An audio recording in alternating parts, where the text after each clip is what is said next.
बिस्मिल्लाहिर्रहमानिर्रहीम। अस्सलाम वालेकुम viewers, welcome back to Habib Pharmacy. उम्मीद है आप सब खैरियत से होंगे। हर बार की तरह आज का टॉपिक भी बहुत ही ज़्यादा इन्फॉर्मेटिव और बेस्ट है, जो कि है सर्क टैबलेट का।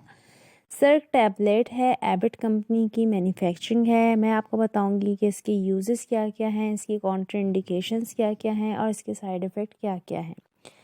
बहुत ही बेस्ट और इफ़ेक्टिव टैबलेट है ये। बहुत ज़्यादा यूज़ की जाने वाली दवा है, specially for inner air disorders के लिए, यानी कान के अंदर होने वाले अंदरूनी मसाइल के लिए बहुत ही ज़्यादा बेस्ट मेडिसन है ये।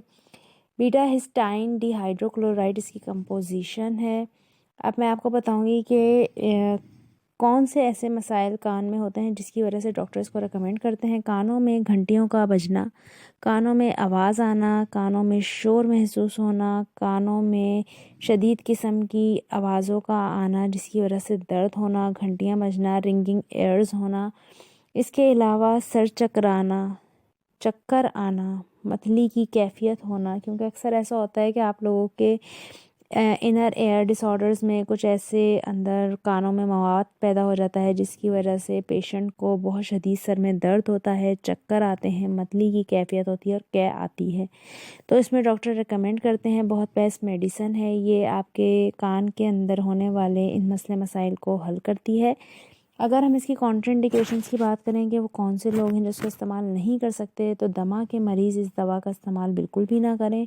इसके अलावा वो हमारे पेशेंट जो अल्सर में मुब्तला हैं वो भी इसका इस्तेमाल बिल्कुल भी नहीं कर सकते, यानी मैदे का अल्सर और दमा के अस्थमा के पेशेंट इसका इस्तेमाल नहीं कर सकते। दूध पिलाने वाली माएँ भी इसका इस्तेमाल नहीं कर सकती। अगर हम इसकी साइड इफ़ेक्ट पे बात करें तो इसके कॉमन साइड इफ़ेक्ट आपको हो सकते हैं। कॉन्स्टिपेशन हो सकती है आपको इस दवा के इस्तेमाल से, आपको कब्ज़ हो सकती है। इसके अलावा स्किन पे रैश आ सकता है, रेडनेस हो सकती है, इचिंग हो सकती है, या फिर हेडेक भी हो सकता है, नौजिया और वॉमिटिंग भी हो सकती है। ये इसके कॉमन साइड इफ़ेक्ट हैं जो इस दवा के इस्तेमाल से आपको हो सकते हैं। अगर आपको इस तरह के कोई भी कॉमन साइड इफ़ेक्ट या सिम्टम्स या साइन ज़ाहिर हों या फ़ील हों तो फ़ौरी तौर पे दवा का इस्तेमाल बंद कर दें और अपने डॉक्टर से रुजू करें। अगर आपको हमारी वीडियो अच्छी लगे तो चैनल को सब्सक्राइब ज़रूर करें और हमारी इस वीडियो को लाइक शेयर ज़रूर करें ताकि ये इन्फॉर्मेटिव वीडियो दूसरों तक भी पहुंच सके। मेडिसिन का इस्तेमाल करते वक्त पानी का इस्तेमाल ज़्यादा से ज़्यादा करें और दवा का इस्तेमाल अपने डॉक्टर, अपने मौलिज के मशवरे से करें ताकि आपकी सेहत पे कोई भी दवा गलत असरअंदाज ना हो। तो उम्मीद है आपको हमारी वीडियो अच्छी लगी होगी। अल्लाह हाफ़िज़, टेक केयर।